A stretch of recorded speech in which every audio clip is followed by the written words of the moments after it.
Eu sou Marcos, tenho 38 anos e sempre achei que viveria a vida inteira, batendo ponto em um galpão de logística, empilhando caixas anônimas em prateleiras infinitas, contando os dias para a aposentadoria. Nunca fui ousado, nunca tive grande ambição. Gostava do cheiro de café queimado na sala de descanso, da rotina, do conforto entorpecente do trabalho repetitivo. Mas o mundo mudou de forma imperceptível, e quando dei por mim, estava assinando um contrato com uma empresa de entregas que operava depois da meia-noite na Zona Cinzenta, um labirinto de ruas invisíveis ao amanhecer. Os anúncios eram discretos, quase sussurrados. Procurava-se motorista cauteloso, de preferência sem laços fortes, para a rota noturna. Pagamento acima da média. Confidencialidade obrigatória. Achei que era piada de mau gosto, mas a curiosidade e o salário me fizeram ir à entrevista. O escritório da Serviços Noturnos Delta ocupava um prédio sem janelas no final de uma rua industrial. Dentro, as paredes eram de cimento e o cheiro era uma mistura de borracha nova e ozônio. Um homem magro, de terno escuro e mãos muito pálidas, estendeu uma pasta de couro e me pediu para ler o contrato. A primeira coisa que chamou minha atenção foi uma seção destacada, impressa em letras grandes: Regras de operação. Eram 5, numeradas, cada uma no seu parágrafo. Regra número 1. Nunca estacione no meio de um cruzamento na Zona Cinzenta. Regra número 2. Se as sombras engolirem os faróis, apague-os e espere até sentir o motor vibrar diferente antes de voltar a iluminar. Regra número 3. Jamais diga seu nome durante a entrega. Nomes têm peso. Regra número 4. Em cada porta, toque 3 vezes com os nós dos dedos. Espere ouvir a tranca mover-se e então toque uma vez mais. Regra número 5. Se alguma encomenda parecer mais leve ou mais pesada do que o normal, ou se mover sozinha, amarre-a no piso da van e não a entregue, mesmo que o cliente insista. Assinei sem pensar muito, disposto a aceitar qualquer coisa que me tirasse da sensação de estagnação. Eles me deram um uniforme cinza, um crachá com meu sobrenome, um rádio que só emitia estática e a chave de uma van preta sem marcações. O instrutor, um veterano de olhar vazio chamado Roberto, me conduziu até o pátio. A van tinha cheiro de tecido novo, mas havia algo adocicado no ar, como se dezenas de essências divergentes tivessem sido borrifadas ali dentro para ocultar outro odor. Roberto começou a falar com a voz monótona de quem repetiu aquele discurso centenas de vezes. Você vai sair de madrugada, Marcos. A Zona Cinzenta aparece quando os relógios comuns marcam meia-noite. Ela não é um lugar físico. É como um estado, uma sobreposição de ruas que só existe nesse horário. Você vai seguir as ruas como se estivesse em qualquer bairro, mas precisa confiar na van. Ela conhece o caminho. Você vai ver coisas que não fazem sentido. Vai ouvir sons que vão tentar te distrair. As regras não são sugestões. Se você quebrá-las, ninguém vai te salvar. Na primeira noite, o relógio do painel digital marcou meia-noite em letras vermelhas e senti um frio seco na nuca. A rota inicial estava desenhada num papel plastificado preso ao retrovisor. Saí pela portaria e virei à esquerda, como indicado. As ruas familiares se alongaram, os postes pareciam mais altos e um nevoeiro baixo começava a brotar do asfalto. Em minutos, eu já não reconhecia o bairro. Havia vitrines de lojas que nunca tinham existido, cheias de objetos cobertos por panos e prédios com janelas sem vidro por trás de grades de ferro. Liguei os faróis e mergulhei na Zona Cinzenta pela primeira vez. A van parecia entender o caminho melhor do que eu. O motor vibrava em cadências diferentes a cada cruzamento, e eu me pegava relaxando, deixando-a me guiar. Uma vez, quase parei no centro de um cruzamento para checar o mapa, mas me lembrei da regra número 1. Em vez de parar, dei a volta no quarteirão. Uma figura surgiu no meu retrovisor parada na esquina oposta. Era alta, magra, vestindo um manto escuro. Não tinha rosto visível, apenas a sugestão de olhos que não refletiam a luz. Segurava algo no colo como um pacote. Em vez de olhar diretamente, mantive os olhos no caminho. Não senti medo imediato, Senti a estranheza da situação, o deslocamento, como se estivesse testemunhando um quadro que não pertencia à minha realidade. As entregas daquela noite foram simples. Parei em casa sem número, toquei 3 vezes e depois mais uma, como instruído. Um homem abriu a porta de uma delas, mostrou apenas a mão, pegou a encomenda e fechou. Outro não abriu a porta de imediato. Ouvi passos atrás de mim na rua deserta e mantive o olhar fixo na maçaneta. A tranca finalmente se moveu. Uma voz rouca agradeceu e a porta se fechou como se nada tivesse acontecido. Em outra entrega, a caixa era surpreendentemente pesada. Considerei não entregá-la seguindo a regra 5, mas ao colocar no ombro, percebi que a densidade era uniforme, sem movimento interno. Entreguei. Nada aconteceu. Voltei à base às 4 da manhã. Estacionei nos fundos e entreguei o relatório. A encarregada de plantão mal levantou os olhos. Primeira noite tranquila, não se acostume, comentou. Nos dias seguintes, a rotina estabeleceu-se. Dormia durante o dia, acordava ao entardecer, comia algo rápido e dirigia para a garagem. Meus sonhos tornaram-se confusos, cheios de corredores sem fim e pacotes que pesavam como almas. Uma vez, sonhei com meu pai sentado no sofá, olhando para mim com olhos vazios, segurando no colo a mesma caixa que eu entregara na noite anterior. Acordei suado, com a sensação de que alguém estava no quarto, mas estava sozinho. Minhas conversas com pessoas diurnas diminuíram. Eu via as mensagens no celular e não respondia. Minha ex-mulher, cujo olhar antes me irritava, não insistiu depois de algumas tentativas frustradas.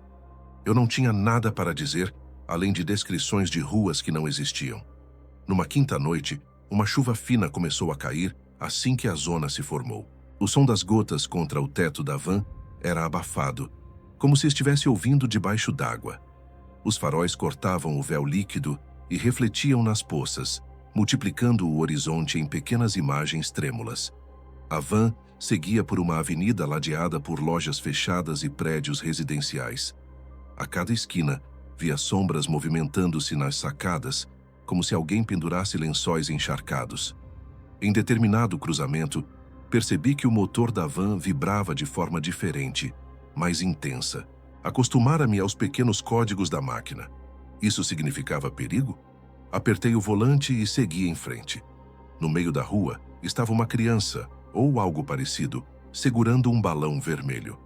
Estava sozinha, de costas para mim.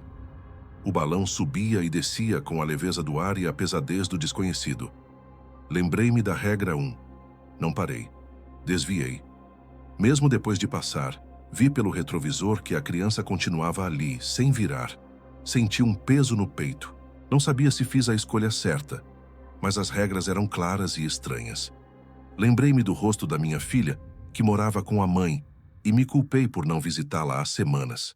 Não por medo da zona, mas porque eu estava me tornando alguém que ela não reconheceria. Algumas noites depois, a regra 3 quase me traiu. Parei na porta de um prédio antigo com tijolos à mostra e varanda de ferro trabalhado. Toquei 3 vezes, esperei, ouvi a tranca, toquei uma vez. Uma jovem abriu com os olhos inchados de choro. Seus cabelos estavam molhados. Sua voz era quase um sussurro. Por favor, você pode me ajudar? O meu irmão. Ele está... Eu cheguei a abrir a boca, mas as palavras não saíram. Senti a regra como um peso na língua. Ela continuou. Ele está doente. Eu acho que isso tem algo a ver com o que você trouxe. Seus olhos me imploravam.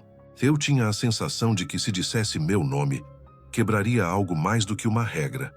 Quebraria a fina camada de lógica que me impedia de enlouquecer. Apertei os lábios, neguei com a cabeça e estendi o pacote. Ela hesitou e finalmente pegou. A porta se fechou. No instante em que a fechadura girou, ouvi um som atrás de mim como uma respiração muito próxima. Não me virei. As regras não me permitiam. A voz atrás de mim sussurrou meu nome. O meu nome completo. Aquele que eu nunca dissera a ninguém ali. A simples audição me causou calafrios. O sussurro continuou por alguns segundos. Depois, sumiu. Corri para a van. Dentro, tremia. A regra 3 tinha sido testada. A zona sabia meu nome agora. O tempo na zona é fluido. Às vezes parecia que as horas passavam em minutos. Outras, um cruzamento estendia-se por intermináveis intervalos de segundos. A cidade diurna começou a desbotar da minha memória, enquanto cada detalhe das ruas cinzentas se gravava como cicatriz. Percebi mudanças fisiológicas.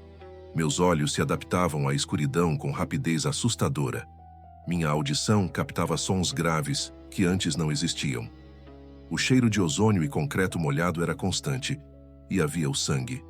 Na noite que seguiu a chuva, recebi um pacote maior do que o habitual, envolto em tecido grosso.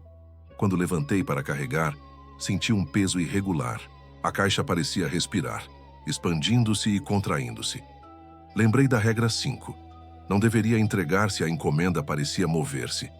Mas ela não se movia, apenas pulsava, como um coração gigante. Segurei firme com o antebraço e senti umidade. Estiquei a mão e toquei algo viscoso. Quando levantei os dedos, estavam vermelhos. À luz fraca do painel, o vermelho parecia quase negro. Sangue. Uma parte de mim queria jogar fora, mas a outra lembrava que se fosse um teste da zona, talvez não entregar fosse pior. Amarrei a caixa no chão da van com 2 cordas como instruído para não entregá-la.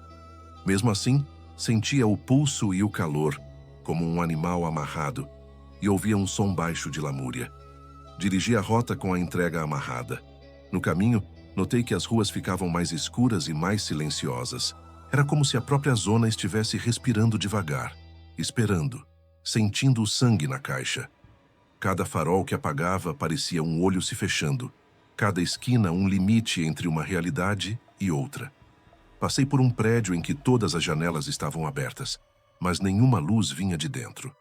Do 6º andar, alguém deixou cair um objeto que estourou como um melão no chão, espalhando líquido negro.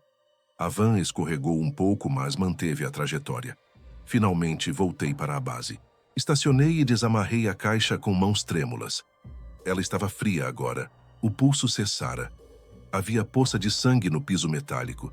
Peguei um rodo para limpar e senti cheiro ferroso, quase doce. Tentei não respirar, mas o cheiro entrou em mim. Começou a me lembrar de coisas antigas, de feridas da infância, da barba do meu pai suja de sangue quando ele cortou o dedo. Fiquei ali, esfregando, deixando o líquido escorrer por um ralo que eu não sabia onde ia. Depois daquele dia, sempre que fazia a limpeza da van, sentia cheiro de sangue, mesmo quando a carga era leve. Os desaparecimentos começaram a acontecer nas próximas semanas. Um colega, Paulo, que fazia a mesma rota que a minha às terças, não voltou. A van dele foi encontrada estacionada em uma rua vazia dentro da zona, com todas as portas abertas. Na traseira, 3 pacotes fechados, intactos. Ninguém viu Paulo, nem seus restos. A empresa reuniu todos nós e o gerente, um homem careca com tatuagem de serpente no pescoço, falou com voz tensa. Paulo não seguiu as regras. Provavelmente parou no cruzamento ou acendeu os faróis quando não deveria. A partir de agora, vocês vão relatar qualquer irregularidade imediatamente. Esta empresa não pode perder mais gente. Perder. A palavra soou como se Paulo fosse um fardo extraviado. Ao sairmos, encontrei Roberto olhando para a parede. Eles não disseram o que realmente aconteceu. Eu estava na frequência, ouvi a última transmissão dele. Ele dizia que algo atravessou a lataria da van como se fosse névoa. Depois só silêncio, sussurrou. Bati no ombro dele, mas não tinha palavras. Um par de entregadores desistiu na semana seguinte. Não voltaram. Pegaram o pouco de dinheiro que tinham e foram embora para outras cidades, longe da zona, como se isso fosse possível. A empresa não os impediu. Eu pensei em sair também, mas algo me segurava. A curiosidade, o salário, a sensação de que, de algum modo, eu estava fazendo algo importante, mantendo um equilíbrio frágil entre o normal e o anormal. Lembrei-me da cara da mulher que chorou pedindo ajuda. Se eu não estivesse ali, quem levaria o que ela precisava? E as sombras? Ficariam sem seus pacotes? O que aconteceria se a zona não fosse alimentada? A zona seleciona, processa, absorve. Eu tinha a impressão de que, ao cumprir meu papel, Eu atrasava algo mais sombrio. Certa noite, já próximo das 3 da manhã, a van me levou a um bairro antigo de casas geminadas. A rua estreita era coberta por uma copa de árvores retorcidas. No papel, a instrução dizia: entregar na casa de azulejos verdes, portão preto. Quando parei em frente, percebi que todas as casas tinham azulejos verdes e portões pretos. O motor da van acelerou levemente e percebi um padrão. A terceira casa da direita tinha o azulejo rachado perto do chão, formando uma linha como um sorriso. Toquei na porta 3 vezes e esperei. Toquei mais uma. Silêncio. Toquei de novo, sem quebrar o protocolo. O chão da varanda cedeu um pouco sob meus pés, umidade e mofo subindo. A porta se abriu sozinha.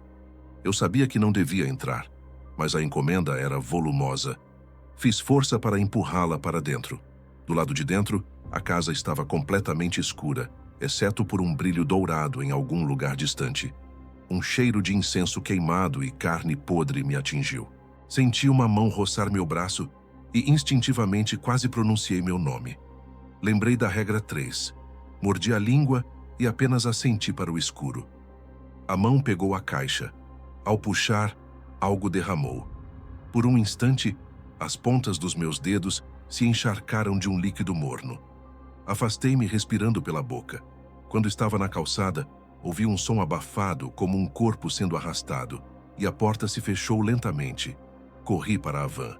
Naquela noite, quando fechei os olhos, vi o brilho dourado pulsando como um olho e senti de novo a viscosidade nos dedos. Lavei as mãos tantas vezes que a pele ficou vermelha, mas o cheiro não saiu.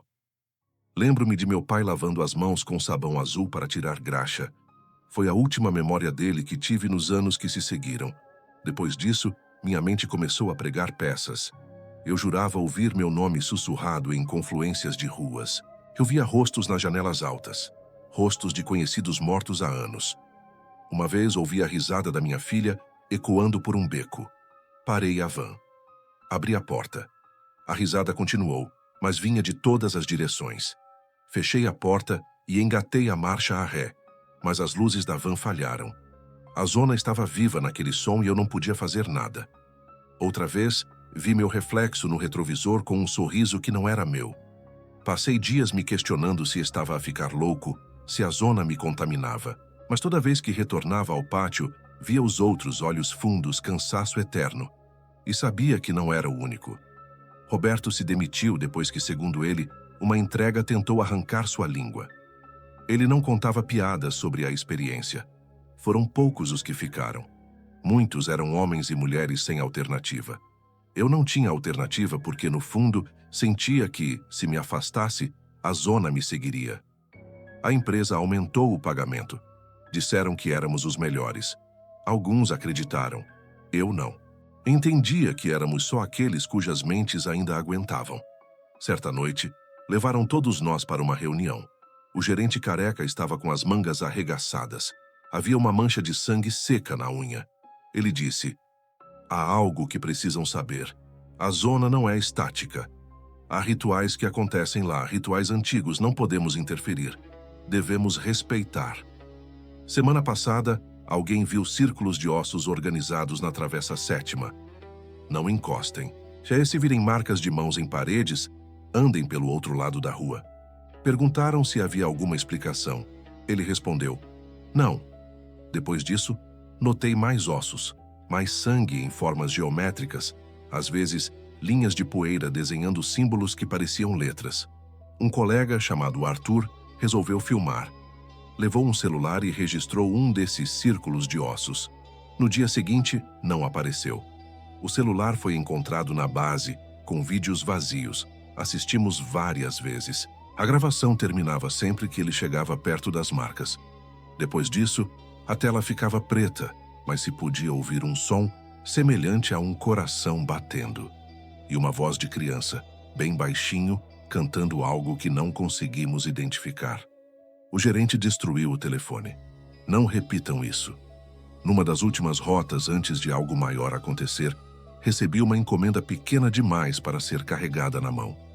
Era um envelope amarelo, selado, com meu próprio nome escrito. Assustei-me. A regra 3 dizia para eu nunca dizer meu nome, mas ali estava ele, escrito com tinta preta irregular. Levei até a van e pensei em abrir. A regra não falava nada sobre abrir envelopes, mas a regra número 5 dizia para não entregar pacotes estranhos. Isso se encaixava. Fiquei encarando o envelope, mãos suadas. A van deu uma vibração, como um aviso. Respirei fundo, coloquei o envelope no banco do passageiro e comecei a rota. Eu podia sentir um calor vindo dele. No primeiro cruzamento, algo se moveu na beirada da minha visão. Segurei firme o volante. Em uma rua, as sombras pareciam se curvar em direção ao envelope. No destino, uma casa sem porta. Apenas um arco e cortinas pesadas atrás. O papel dizia para eu entregar ali. Segui. Toquei a cortina com os nós dos dedos como se fosse uma porta. Nada. Atravessei a cortina com a mão que segurava o envelope. Algo o puxou rápido. Senti dedos frios tocarem os meus. Mas por um segundo antes de soltar, eu vi do outro lado. Vi uma sala cheia de pacotes iguais, empilhados até o teto. E no centro, uma mesa. Sobre a mesa, uma pessoa, ou o que restava, amarrada, com dezenas de envelopes enfiados na pele. Seu rosto estava coberto por um pano branco, e mãos se moviam acima, tirando e enfiando envelopes. Não vi quem fazia isso, mas senti que sabiam que eu estava ali. Soltei. Corri para a van. Voltei para a base calado. Na mesma noite, sonhei que meu corpo estava sobre aquela mesa e alguém enfiava envelopes na minha pele. Quando acordava, sentia dor nos braços. Não havia marcas, mas o sentimento de penetração permanecia.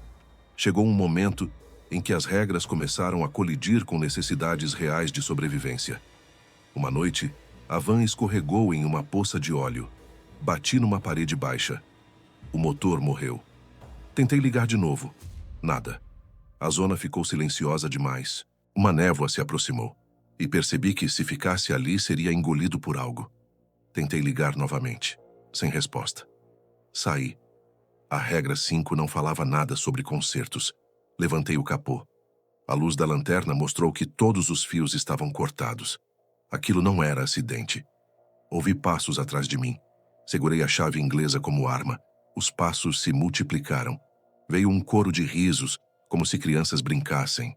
Meu pai sempre dizia que correr de um perigo apenas alimenta a vontade dele. Mas ali não havia alternativa. Corri entre as ruas, sem van, sem regras. De repente percebi que tinha entrado em um cruzamento e parado para pegar fôlego. A regra 1 berrava no meu ouvido. Tarde demais. Algo emergiu do chão, como se a própria rua estivesse se levantando. A forma era de um ser grande, com ossos visíveis na pele cinza. Não tinha rosto, mas reconheci a ideia de fome. Caí de joelhos. A coisa se aproximou, cheirou o ar, me rodeou. Então, parou. Levantou uma mão. Havia algo escrito na palma, em sangue. Corre. Levantei e corri. As ruas mudaram. A zona me expulsou. A van estava do outro lado do quarteirão, motor funcionando. Entendi que a regra me salvara. A criatura era parte do mecanismo, um corretor. Eu tinha quebrado a regra, ela viera, mas não me devorou. Por quê?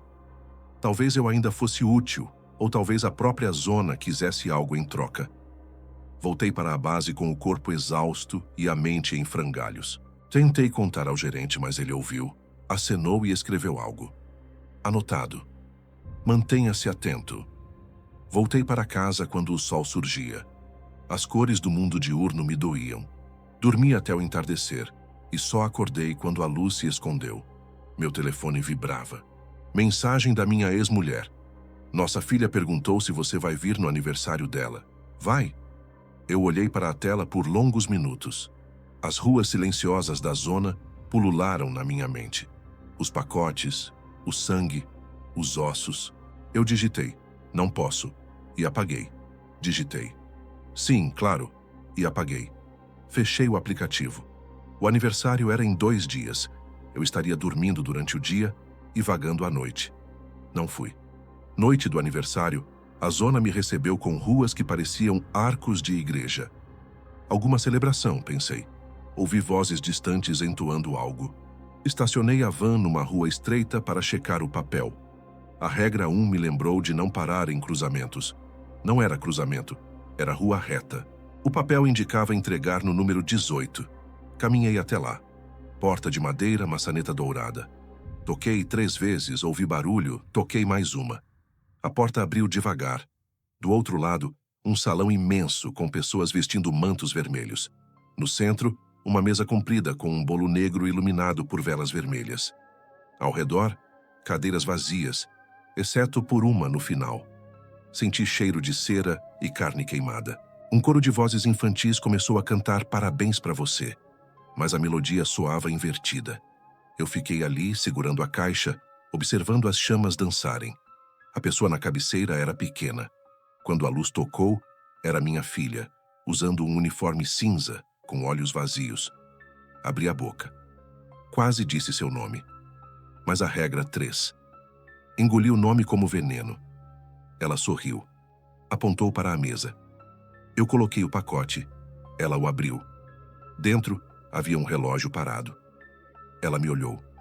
Lágrimas escorreram. Você esqueceu, ela sussurrou. As velas apagaram.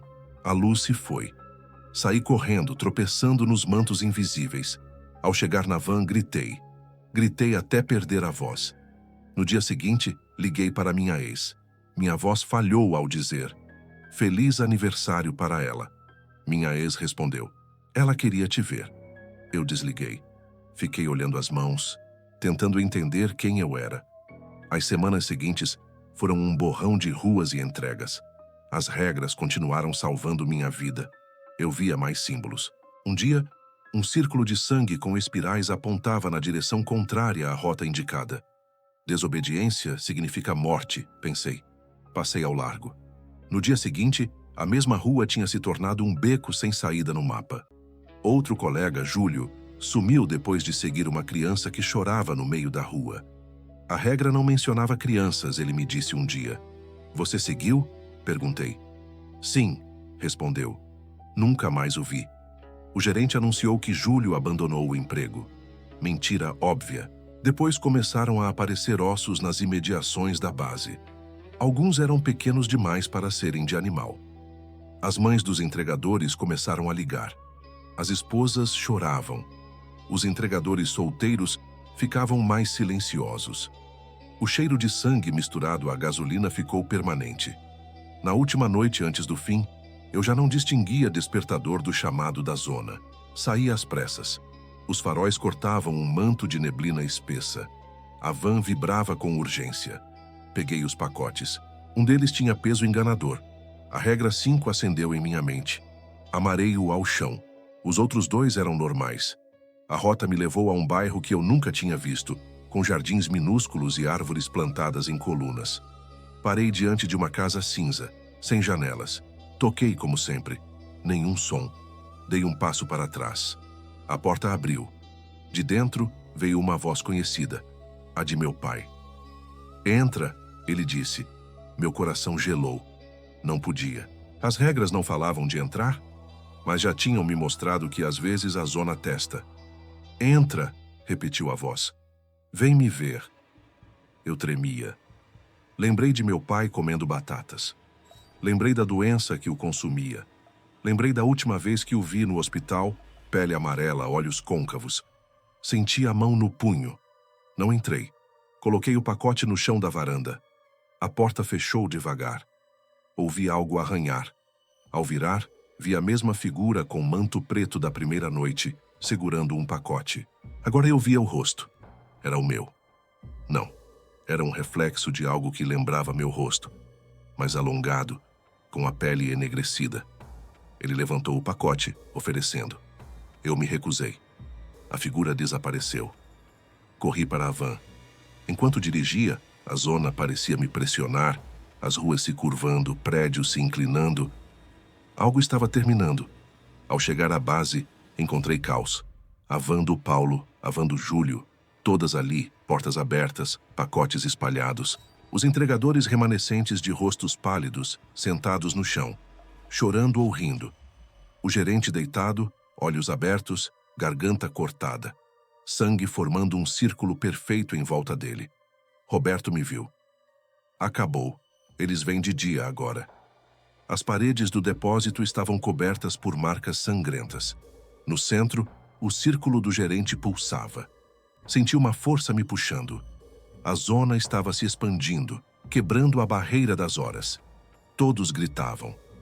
Alguém tentou recitar as regras, mas a voz se perdeu. Olhei para a van. A porta traseira estava aberta. Dentro, o pacote pesado ainda amarrado. Tive impulso de levar comigo. Mas para onde? A zona não tinha fronteiras. Peguei a caixa. Senti o pulso. Senti o sangue. Saí correndo pela porta dos fundos. No estacionamento, a cidade normal estava ali, mas distorcida como se vista através de água. As luzes do amanhecer se entortavam. Vi silhuetas ao longe, pessoas indo trabalhar, mas não me viam. Eu era um fantasma carregando a prova de que coisas demais escaparam.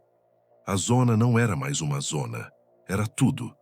Levantei a cabeça e vi as cores do sol manchadas de cinza. Desatei o nó da corda. O pacote estava vivo. Senti uma abertura, como se uma boca se abrisse. Dentro não havia objeto, havia escuridão e dentes. Era um portal, uma passagem. E pela primeira vez, entendi que eu era a entrega. Tudo o que fizemos foi alimentar algo que sempre esteve faminto. E agora, carregando aquilo, eu era o sacrifício. Senti a boca se expandir. Ouvi risos distantes de crianças, de minha filha. Lembrei das regras. Nunca estacione no cruzamento. Não olhar. Não dizer nome. Não entregar pacotes estranhos. Tentei seguir até o fim, mas ali no estacionamento, as regras não tinham poder. A zona me engoliu com dentes de sangue. Meu corpo se desfez. Carne e pensamento se misturaram ao que estava do outro lado. E ao mesmo tempo, senti a rotina se repetindo. A van saindo noite após noite. Eu era substituível. A zona continuava. A empresa continuaria a contratar. As regras seriam entregues a outra pessoa cansada, alguém que precisava de dinheiro e que pensaria que era apenas uma piada. A van partiria, o labirinto surgiria, e as ruas reclamariam mais corpos, mais sangue. Não há resgate, não há vitória. Há apenas um horário entre a meia-noite e as 4 da manhã, em que o mundo perde a forma e se revela faminto. E a cada noite, alguém se torna o entregador de encomendas da zona cinzenta.